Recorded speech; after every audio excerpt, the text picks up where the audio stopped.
All right. Welcome back to Pokemon Run and Bun. Uh, it's 2025, and it's time to get back into this game. I know that when I beat Maxie, I said that I was going to take a break from this game, and honestly, I was thinking about quitting. I was honestly going to walk away. I didn't want to play this game anymore. Maxie kind of broke me. But I stepped back and took a few weeks away from the game. I thought about it more, and I've decided to come back, and I'm gonna be honest. I'm not sure my position is as dire as I thought it was. Let's do a quick box refresh before we get into anything. This is what we're starting with.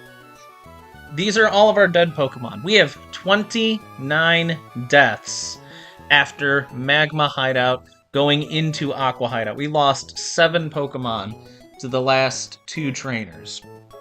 Absolutely brutal. And what we have to work with is these 20 Pokemon and Togedemaru. This is all we got. It looks really bad. 29 deaths after Magma Hideout, I think, is a really, really big number. Like, I don't think any runs have had numbers like this and gone to the end. However, something that I realized during the few weeks that I've taken off. Look at this death box. With the exception of Excadrill, who I lost because I think this is the only Pokemon in this box that I actually lost because of a critical hit in this entire run. So except Excadrill and Basculegion, which I had no other choice with Basculegion because of what my box looked like, how many Pokemon in this box are good? Like, Pokemon that, at this point in the game that I'm at, are good for anything other than sacking at some later point in the game. Now look at the Pokemon I have left in my box.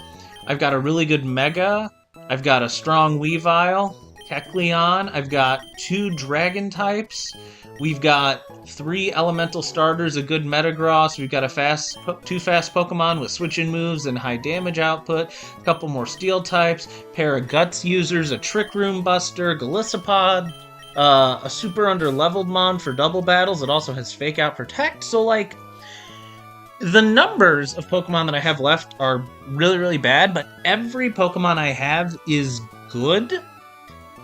And I think that we might actually have a chance to take this run somewhere.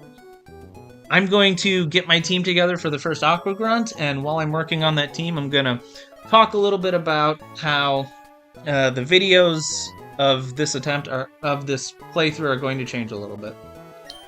So one of the things that makes me playing this game different from a lot of other people, I can't stream this. I have a full-time job, and the hours that I work fluctuate every single week based on a lot of different factors that are completely out of my control. I have no consistent schedule. There's no way I could stream. The only possible way I could stream this game is if I started streaming at 10 o'clock at night and then would stream until 2, 3 in the morning. First of all, that's super unhealthy. But second of all, I have a wife, I have a dog. If I start streaming at 10 o'clock at night when everyone else goes to bed, that's gonna cause problems. So I cannot stream this game. So, like 95% of the time when I play Run and Bun, what it is I will open the calculator, I will work on calculations for maybe 20, 30 minutes or an hour if I have some free time, and I will just let those calculations pile and pile and pile up until I get to a day or a few hours where I'm alone, I can record, and I won't bother anyone or get in anything's way. And I will just, like, pound out recordings of fights one after another until I either run out of calculations or run out of time. So because of that, the videos have been very scattered. I've pretty much only been doing boss fights. The unfortunate side effect this has is that this has made me feel rushed at times, because the people that have played Run and Bun and beaten the game, the playthroughs where they beat the game usually are like 5 or 6 months at most. My first upload of this game, I'm pretty sure, was back in March. That was 10 months ago, and I'm still on the same attempt. So there have been a few times where I honestly feel like I am pressured to play this game to get it done, even though there are days when I don't want to play it. I force myself to. A good example of that was when I fought Admin Tabitha. I went into that fight underprepared, and I didn't take the time I needed to get everything where I needed it to be before going into that fight. And that's why I almost completely wiped. I forced myself to play when I didn't want to. So the other thing that I have come to accept in the few weeks that I didn't touch this game, it's been 3 weeks since I uploaded the last video at the time of recording this. By the time this video goes up, it's probably going to be closer to 5 weeks. I am not going to force myself to play this game if I don't want to. There's a lot of other projects that I've wanted to do in my free time, other YouTube videos and non-YouTube related stuff that I've really put on the back burner for about the last 6 months, and I'm gonna let myself do those things if I want to, because Run Bun's kind of gotten in the way of everything and me feeling the pressure to get it done. So what I'm gonna do going forward is that I'm still gonna try to upload a video once every week, but those videos are gonna be every single thing I do in a week. Instead of feeling pressured to get to the next boss fight in 1 or 2 weeks consistently to keep the uploads, I'm just gonna upload a video of everything. Every battle, every encounter, even the battles against, like, optional trainers. Just a weekly highlight video. That's the way that it's just going to be from now on. I've got my Pokemon. I'm going to close... Well, okay, not close. I'm going to take a minute to make sure I've got the party order and the items and everything situated.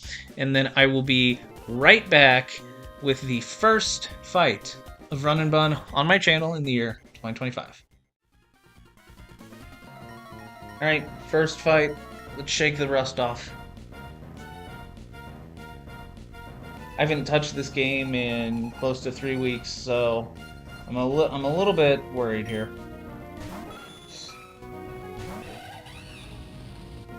I've been looking at a few of these Team Aqua fights. The reason that a lot of these fights seem like they're going to be difficult is because there are so many ways in which just slight deviations of what happened can result in completely different things. Because I've got a line for this fight, it's pretty straightforward, but then I've got about 3 levels of contingency planning based on RNG. Okay. Infernape's Vital Spirit, this Persian's never going to be able to use Hypnosis and put us to sleep. All this thing can do is Gunk Shot. It cannot poison us. Crit does not matter. We always kill with Aura Sphere, and Aura Sphere doesn't check accuracy, so Bright Powder doesn't matter at all.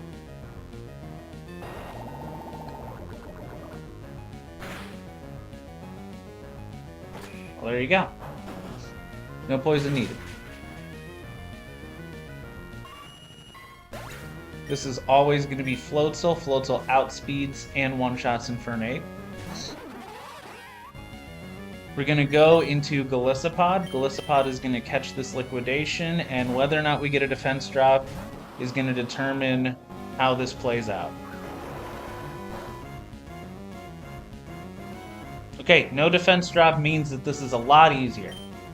We have Silver Powder on Golisopod. This first impression is going to do a ton. We only kill with crit. Doesn't super matter here if we do or not. Crit Crunch can never activate Emergency Exit. There's the crit. Man. Right. 133 HP, I believe. Yep, we are never... Pangoro, maximum roll with Stone Edge is 132 on Golisopod, so this is never Pangoro, so we don't have to worry about contingency plans. This is just a straightforward fight. This is going to be Kingler. This is Life Orb Kingler. Life Orb Sheer Force Kingler with Rock Slide. Outspeeds, this always kills. We're going to switch into Hydreigon. Hydreigon is never dead to max roll crit. Hydreigon also has a Citrus Berry because we want to be above half health when this Kingler goes down.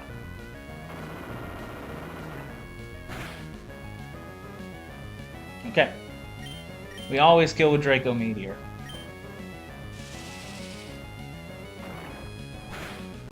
And it's taken until Aqua Hideout, but that is, I think, my first Draco Meteor kill of this entire playthrough. I think that's my first Draco Meteor kill, actually. It's ridiculous. This is going to be Pangoro. And because we're above half HP, this can only be close combat. We're going to go back into Galissapod. And this close combat is going to activate an emergency exit.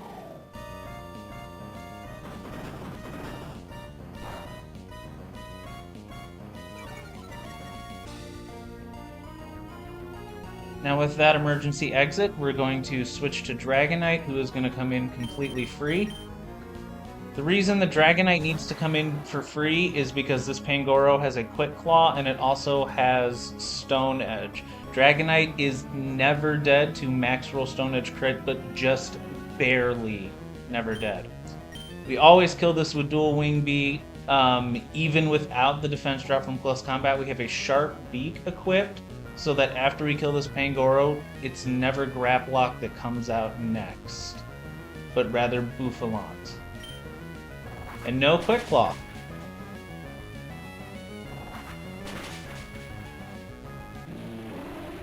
It's like this Aqua Grunt knows I haven't played the game in 3 weeks, so like all of the RNG is going my way to make this as easy as a first battle as possible. Okay, this is Bouffalant. Bouffalant, however the heck you say it. We're going to switch to Metagross. We're going to heavily resist this head charge. This isn't going to do that much.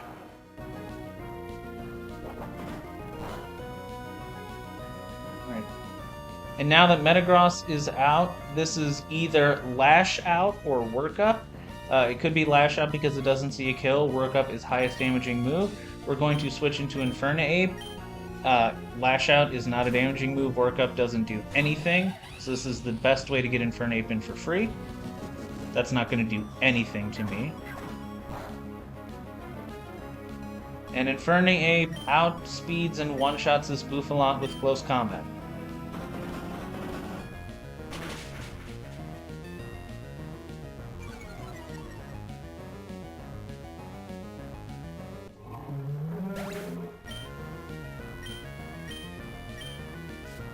Last Pokemon is Graplocked. This is always revenge from Graplocked. We are always dead because of the defense drop. We're going to switch to Metagross.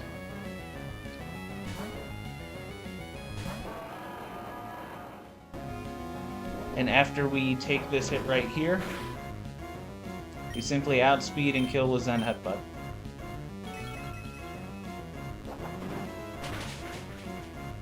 Welcome back to Run Bun. Aqua Hideout first trainer down.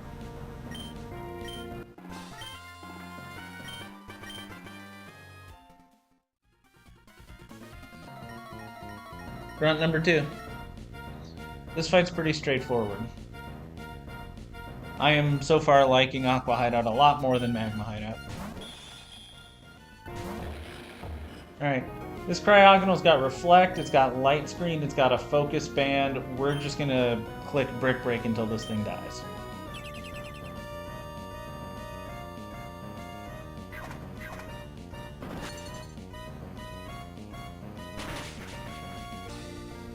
And there you go. Every Pokemon that this Grunt has outspeeds Conkeldurr, but there's only one that outdamages Conkeldurr. So that is going to be Hariyama coming in. We're going to switch to Dragonite. Dragonite is pre-damaged, so that this close combat from Hariyama will always put us in range from Dragon Pulse from Superior. There we go. And with the defense drop, we are able to one-shot this thing with Dual Wing Beat.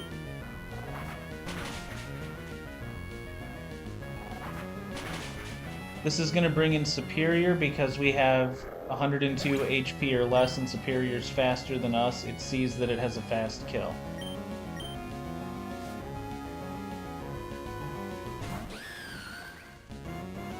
On this Superior, we are going to be switching to Pidgeot. Pidgeot is pre-poisoned. That'll be important next turn.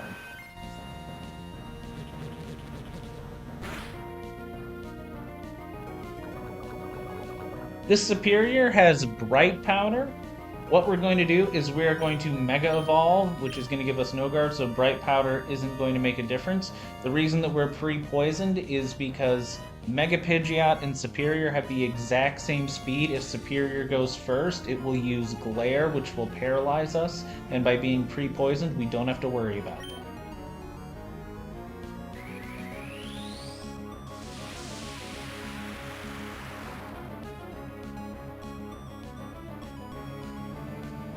And there we go. We won the speed tie.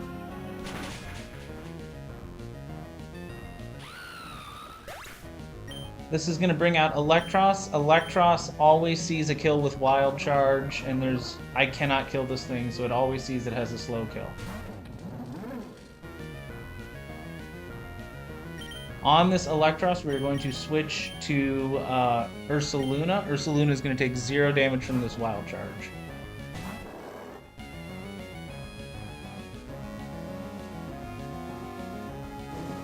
We're going to take an Aqua Tail here, but then we always kill with Guts boosted pre-burned Facade.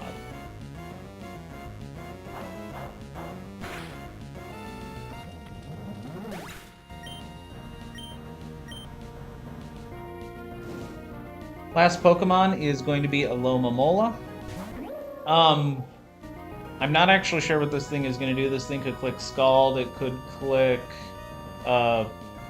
Whirlpool, it can't click Toxic. It doesn't really matter because we're not staying in. We're going to switch to Sceptile. Sceptile is pre-damaged to be an Overgrow.